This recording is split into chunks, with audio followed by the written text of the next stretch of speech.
Some videos are not scary because of what they show. They are scary because they captured a real moment when the world changed forever. The video begins with a reporter standing near the World Trade Center area.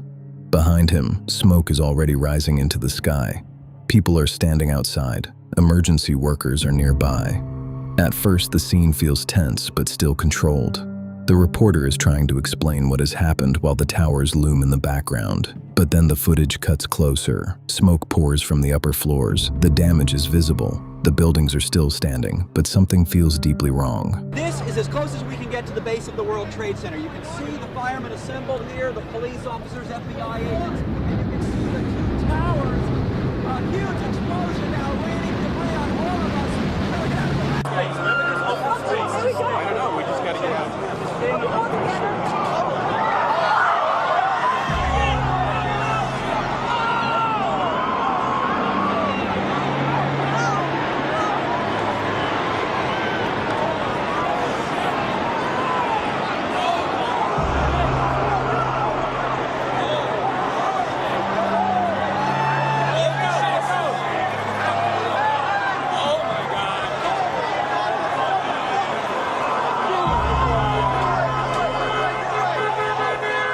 On September 11, 2001, two hijacked planes struck the Twin Towers of the World Trade Center in New York City. American Airlines Flight 11 hit the North Tower at 8:46 a.m., and United Airlines Flight 175 hit the South Tower at 9:02 a.m. Then, without warning, one of the towers begins to collapse. The upper section disappears into a giant cloud of dust and debris. The street below is suddenly swallowed by smoke. People nearby begin running as the cloud expands through the city blocks. The most disturbing part is how fast it happens. One moment, the tower is standing. The next moment, it is gone. There is no time for people on the ground to fully understand what they are seeing. Some look frozen, others run. Emergency vehicles and crowds are surrounded by dust as the city turns gray. Your name, ma'am? Barbara Crowley. C-R-O-W-L-E-Y. NYU Medical Center. Okay, tell me what you know. All I know at this point is they're trying to establish an outdoor hospital facility like we've set up at Chelsea Piers, a triage unit, for the personnel that are attending to the scene, not to the injured in the scene. They can't get in to get any casualties out at this time. They don't know the extent of it at this point.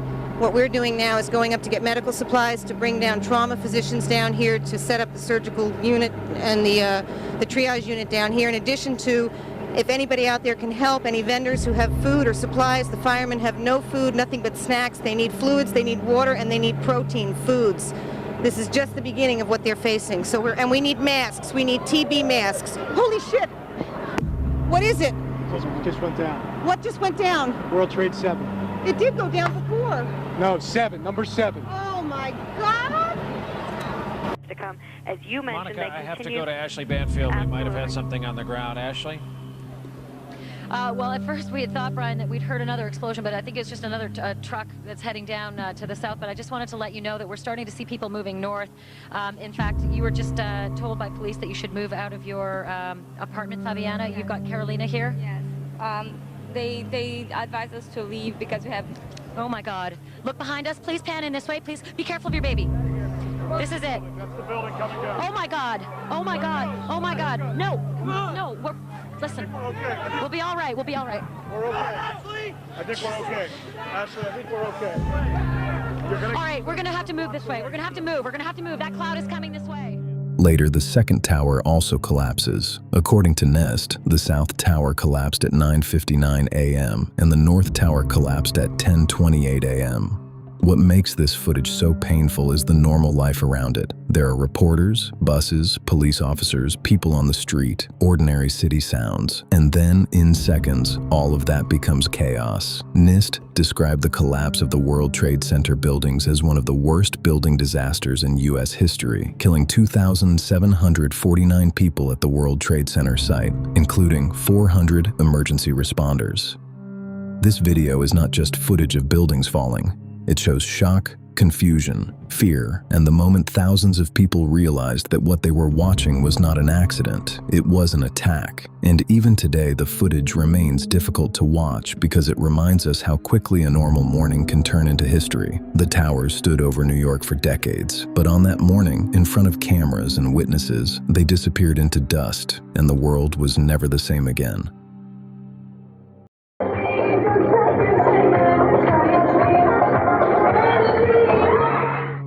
A wedding is supposed to be one of the happiest nights in a person's life.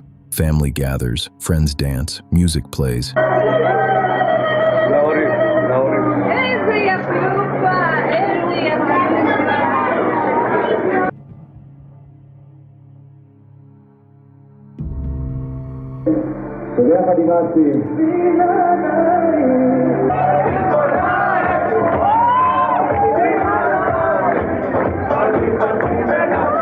And everyone believes they are standing inside a safe place. But in seconds, that feeling of safety can disappear completely. And on one night in Jerusalem, it did. On May 24th, 2001, inside the Versailles wedding hall, a large part of the dance floor gave way during a wedding celebration, and hundreds of guests fell into the floors below. The video begins like any normal wedding recording. Guests are smiling, clapping, and dancing together. The bride is there. The groom is there. People are celebrating, completely unaware that the floor beneath them is already under dangerous stress. Nothing about the scene looks like a warning. There is music. There are lights. There are people standing shoulder to shoulder on the dance floor. Then, without any time to react, the ground simply disappears. In the footage, the middle section of the hall suddenly gives way.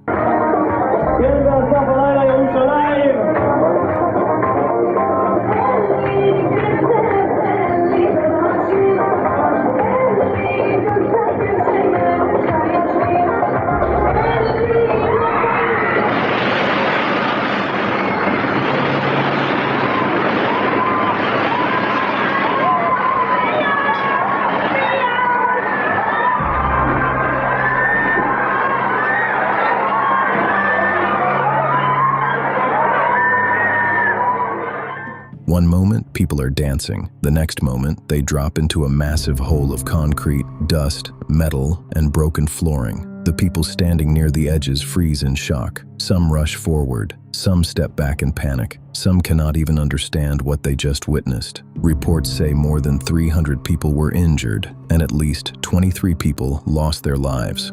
That is what makes this footage so horrifying. It does not look like a slow disaster. It happens instantly. There is no dramatic countdown, no visible alarm, no clear warning that everyone can see, just a normal celebration and then complete chaos. After the collapse, the video cuts to the aftermath.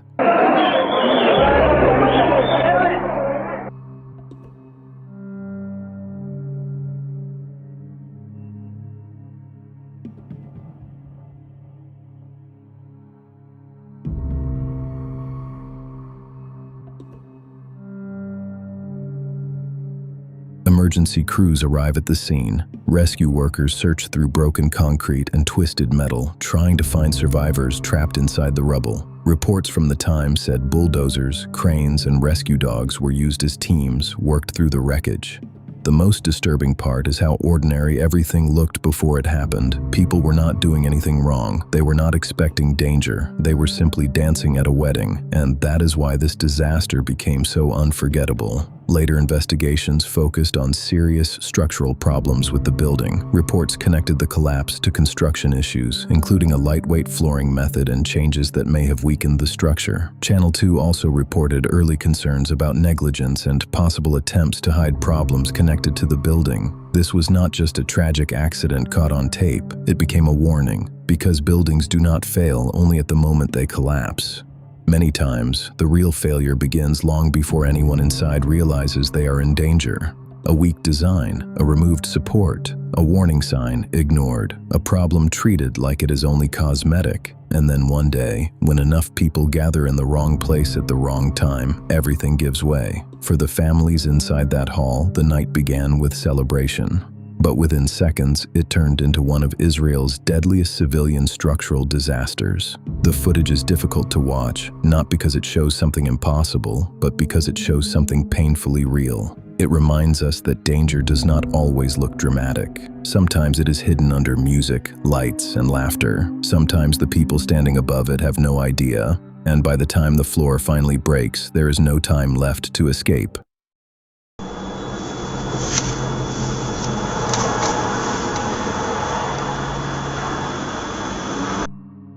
A normal road near an airfield can feel completely routine.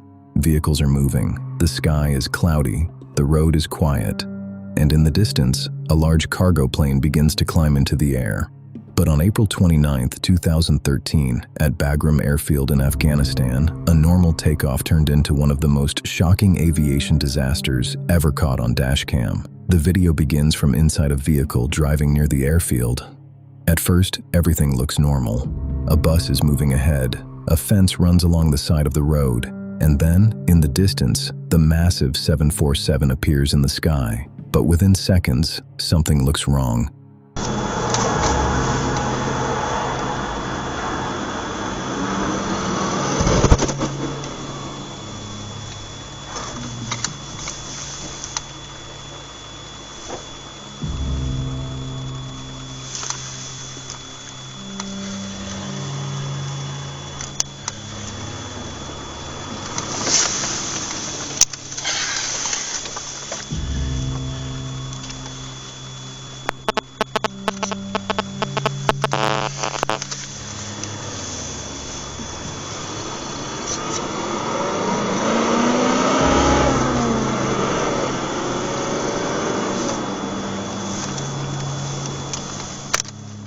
The plane's nose rises sharply. Instead of climbing smoothly, the aircraft points upward at an extreme angle. For a moment, it almost looks frozen in the air, as if it no longer has enough forward speed to keep flying.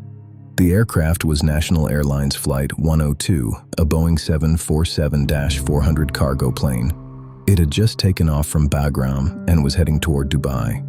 On board were 7 crew members, and the plane was carrying heavy military vehicles as cargo. Then the plane begins to fall. The left wing dips, then the aircraft rolls, the nose drops, and the entire plane comes down toward the ground. There is no time to recover. A few seconds later, the 747 hits the ground and explodes into a huge fireball. A massive black cloud rises into the sky as the vehicle with the dashcam continues moving on the road. All 7 crew members on board were killed.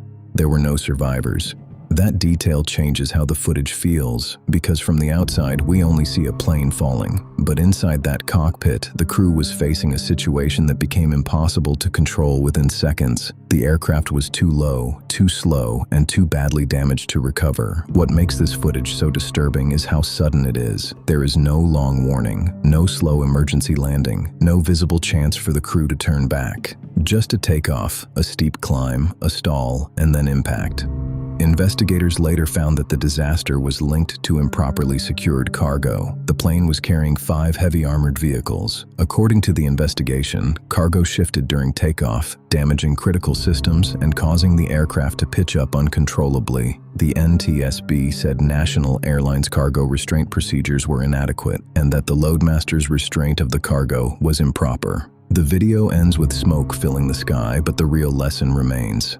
In aviation, a crash does not always begin in the air. Sometimes it begins before takeoff, with cargo placement, with restraints, with procedures, with one mistake that seems small until the aircraft leaves the ground. And on that day at Bagram airfield, once the plane lifted off, there was almost no time left to fix what had already gone wrong. Take a look at what happened.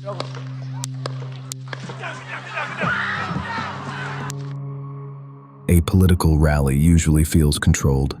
There is a stage, a crowd, cameras, and security everywhere. People believe nothing serious can happen in front of so many eyes. But on July 13, 2024, in Butler, Pennsylvania, that feeling changed in seconds. The video shows U.S. President Donald Trump speaking at a campaign rally. Supporters are sitting behind him, holding signs and listening as the event continues normally. Then, without warning, sharp sounds cut through the air. One moment, it is a normal speech. The next moment, the entire rally turns into chaos. At first, many people do not understand what happened. Some look around, some freeze. Others quickly duck down. No, that's a little bit old, that chart. That chart's a couple of months old, and if you want to really see something that's said, take a look at what happened.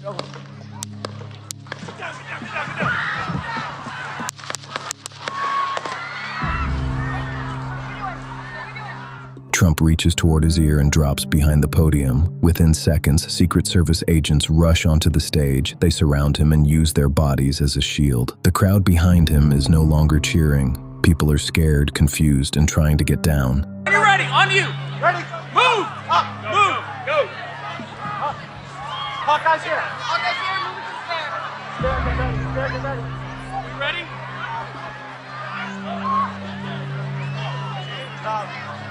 Are we good? Shooters down! Are we good to move? We're clear! Let's move! We're clear!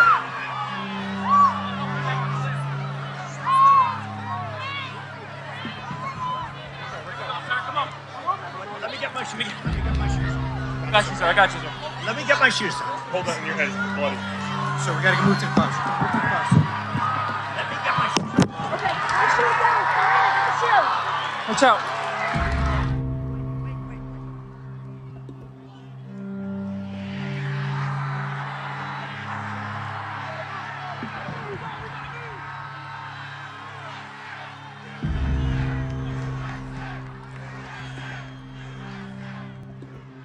Agents keep Trump low behind the podium, then begin moving him away from the stage. Blood can be seen near his ear and face, but the detail that would be replayed around the world is not the gunfire. It is what happens seconds later as he is escorted out, still bleeding, and raises his fist toward the crowd. That moment was captured on camera and spread around the world within minutes. What makes the footage so chilling is how fast everything happens. There is no warning, no slow buildup, no time for the crowd to fully understand the danger. Just a normal rally, sudden gunfire, and people trying to survive. Authorities later investigated the shooting as an assassination attempt. Reports said one rally attendee was killed, 2 others were seriously injured, and the shooter was killed by law enforcement. After the attack, serious questions were raised about security and how the shooter got close enough to fire. The video ends, but one question remains. Was this only the act of one dangerous person, or was it also a failure of the system meant to stop him?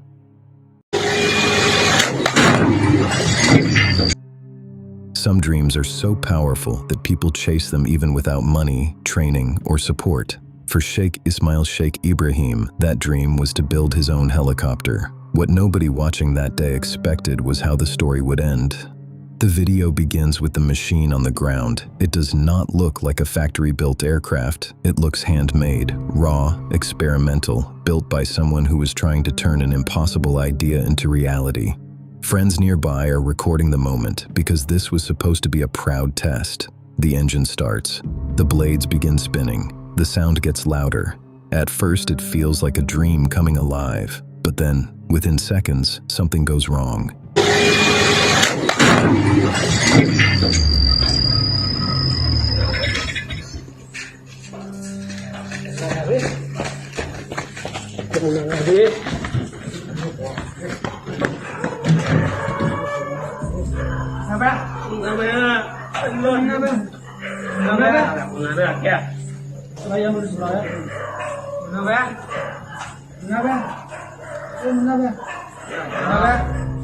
He came from Fulsawangi village in Maharashtra's Yavatmal district. According to reports, he had left school after class 8 and worked in his brother's welding workshop, where he learned to make things from steel and aluminium sheets. Over time, that practical skill turned into something much bigger, a homemade helicopter. Reports say the tail rotor blade assembly came loose and struck the main blades on top. A broken part of the blade then spun into the cabin and struck Ismail in the neck. Times of India reported that he died before medical help could be provided. The most heartbreaking part is that everyone around him was watching what they believed was a moment of achievement. No one expected it to turn into an accident so fast. 1 second, the machine is being tested. The next second, the same invention becomes fatal.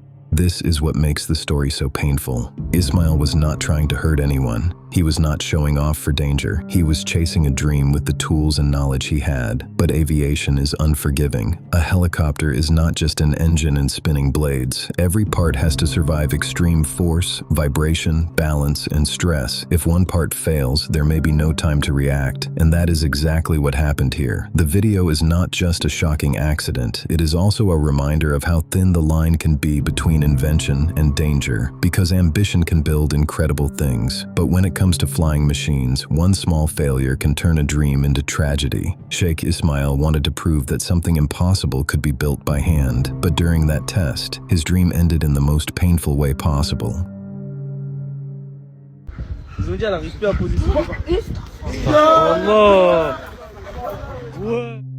At first, this footage looks like nothing more than a woman on a sidewalk with a heavy bag, but once the bag leaves her hands, you will understand why everyone around her is so careful. The video begins in broad daylight, on a normal street.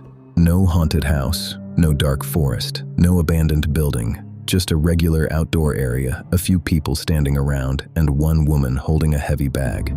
At first, nothing looks strange, but the way everyone reacts makes the clip feel unsettling.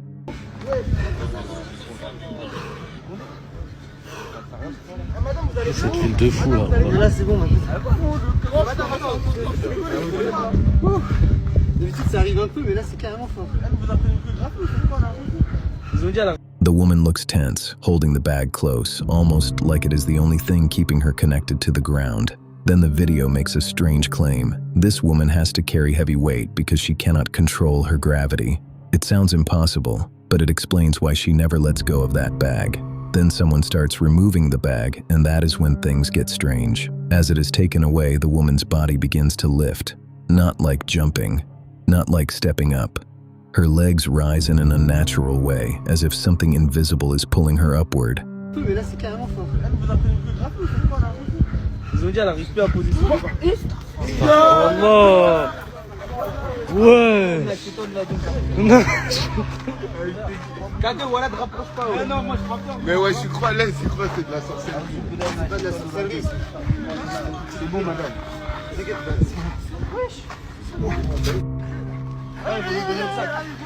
Vas-y, mets-la dans le sac, vite, elle va brûler. Mets-la. C'est pété le truc. Allez, tiens, je tiens. Attends, tiens. C'est bon. Le sac c'est bon. But the more unsettling detail is not that she lifts off the ground. It is how the people react. One grabs her legs. Another holds her steady, like they already knew what would happen the moment she lost that bag. That is what makes the video creepy. The woman does not look surprised. She looks scared, but almost familiar with the situation, like this has happened before. The bag is brought back, and the moment she grabs it, her body settles, and everything looks normal again. Now, we cannot say this video is real. It could be staged, edited, or created with some kind of trick. But if it was only a trick, it is strange how naturally everyone reacted, like carrying her weight was routine. What if gravity stopped working for one person and she had to carry weight every second just to stay on Earth?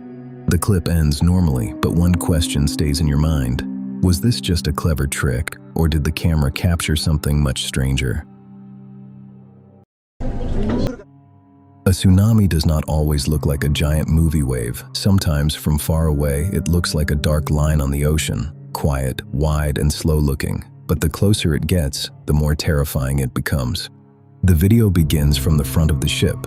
At first, the sea looks rough but not impossible. The sky is gray, the water is dark. The ship continues forward as the camera points toward the horizon. Then something appears ahead. The ocean no longer looks normal. A long raised line stretches across the water. It does not look like a regular wave. It looks heavier, wider, and more powerful. On March 11, 2011, a massive earthquake struck off the coast of Japan and triggered a devastating tsunami. This footage shows a Japan Coast Guard ship facing tsunami waves in the open ocean. The crew does not turn sideways. They point the bow directly at the wave. That decision matters. For a ship, facing a large wave head-on is often safer than letting it hit from the side. If a powerful wave strikes sideways, it can push the vessel out of control. What makes the footage chilling is how real it feels. No movie effects, no dramatic setup, just a ship facing the power of the ocean. The video ends with the vessel still moving forward, but the image stays in your mind. A Coast Guard ship meeting a tsunami head-on during one of Japan's darkest days. Some stunts are dangerous because of the height. Some are dangerous because of the speed, but this stunt had both. The video begins like a full television event.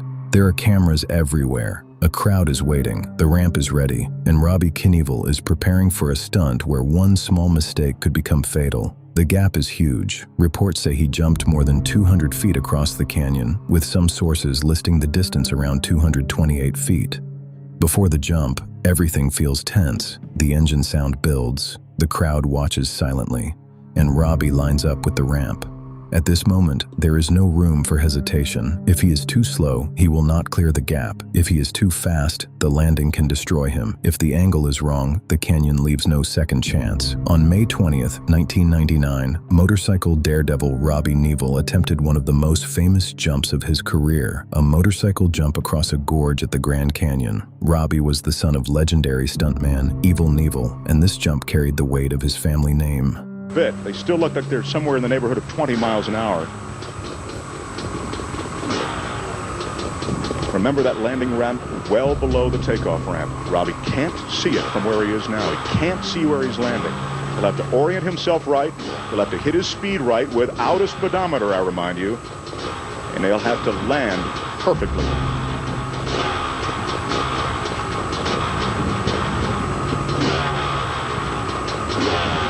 Focus, the intensity.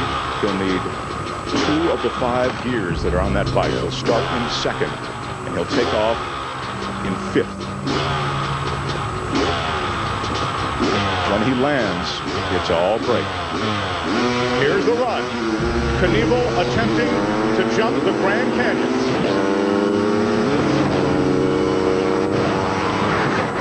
Yes! He's hit the gap. He makes it. He's off the bike. He landed below that 2nd mark. He had towing speed. Landed out there. He'd get bolted off the bike, and he did. He rode a hell of a ride. Gary, we're going to go to replay right now. From your memory, as you see it happening, in your mind's eye, he took the ramp perfectly, had great height. Was there any drawback at all to the jump besides the land? He got cocked in the air. He was a little cocked. His father had talked for years about jumping the Grand Canyon, but Robbie was the one who finally attempted it. Then he launches. The motorcycle flies off the ramp and into open air. For a few seconds, Robbie is suspended above the canyon, with nothing underneath him but empty space. The crowd watches as he crosses the gap. Then he lands, but the landing is not clean. Robbie clears the jump, but the impact is violent. He's made the gap cleanly, but just as feared. He took the tumble when he hit the cactus in the dirt, the minute he got off the ramp. Those are EMTs handling the situation now. They're the first ones on the scene. Is Robbie okay?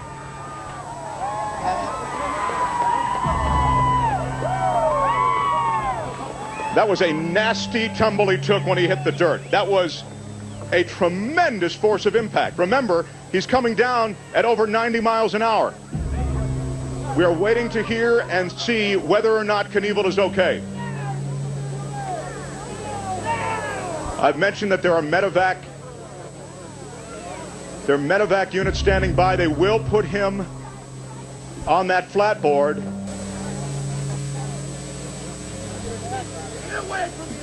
The fact that he runs out a landing ramp and hits the dirt.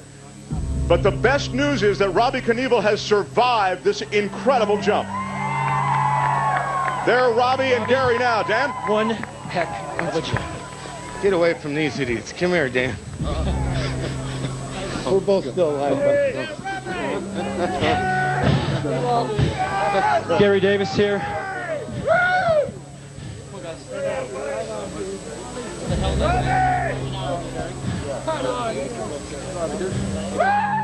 The motorcycle hits hard, and he loses control after landing. He crashes on the other side, sliding and tumbling near the landing area. For a moment, the success of the jump turns into fear. He made it across, but now everyone is waiting to see if he can get back up. Reports later said Robbie broke his leg in the crash, even though he successfully completed the jump. The stunt also became one of his personal record jumps. That is what makes this footage so intense. It is both a success and a warning. Robbie Knievel did what he came to do. He crossed the canyon, he completed the stunt, but the crash showed how thin the line is between glory and disaster. In motorcycle stunts, the jump is only half the danger. The landing is where the body pays the price. And on that day, Robbie Knievel proved he could fly across the Grand Canyon. But he also proved that even when a stunt works, it can still almost destroy the person brave enough to attempt it.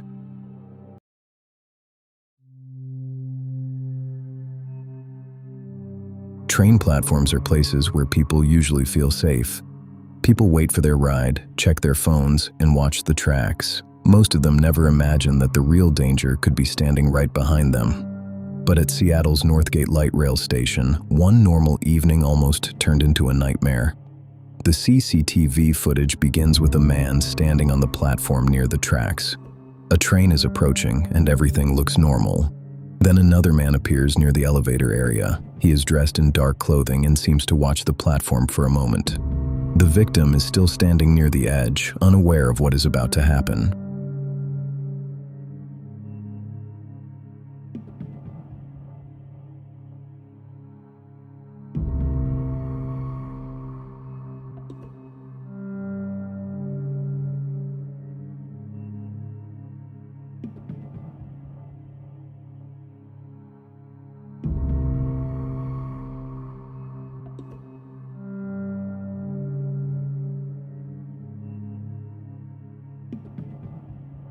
As the train gets closer, the suspect suddenly rushes forward. In one terrifying moment, he tries to shove the man toward the tracks. The victim stumbles, but somehow manages to stay on the platform.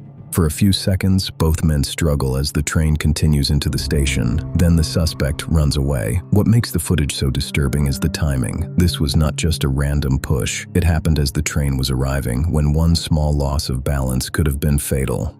Reports say the victim survived and the suspect was later arrested and charged with attempted murder. The most chilling part is how normal everything looked before the attack. No argument, no warning, no obvious reason, just a commuter waiting for a train and someone behind him choosing the worst possible moment to strike. The video ends, but one question remains: what if the victim had been standing just a little closer to the edge? Sometimes, heroes do not wear uniforms. Sometimes, they do not even walk on two legs. On May 13, 2014, in Bakersfield, California, a normal afternoon suddenly turned terrifying for one family. The video begins with 4-year-old Jeremy riding his small bicycle in the driveway outside his home. Everything looks peaceful. The sun is out, the street is quiet, and the child is playing normally. But then, from behind a parked vehicle, a dog suddenly appears. Jeremy does not see it coming. He was easily within my view. If you can see your child, you're never really worried about your child.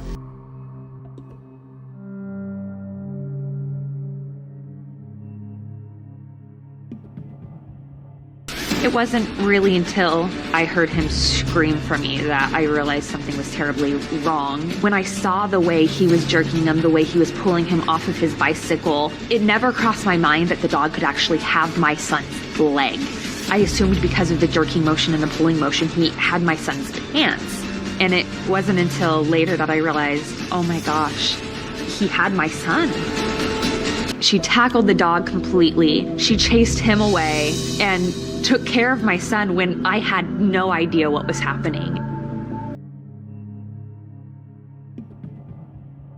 Within seconds, the dog rushes toward him and attacks. The child falls from his bicycle as the dog grabs his leg and starts pulling him across the driveway. For a moment, it looks like no one is close enough to stop it. But then, something unexpected happens. From the side of the screen, the family cat, Tara, comes charging in. She does not hesitate. She launches herself directly at the much larger dog. The impact forces the dog to let go of Jeremy. Then Tara chases it away, giving the family time to rush in and help. That is what makes this footage so unforgettable. A cat, much smaller than the attacker, reacted faster than anyone else. The second video, with the 911 call, makes the moment feel even more real. Behind the viral clip, there was a scared family trying to get help. Reports said Jeremy needed stitches, but he survived without major injuries.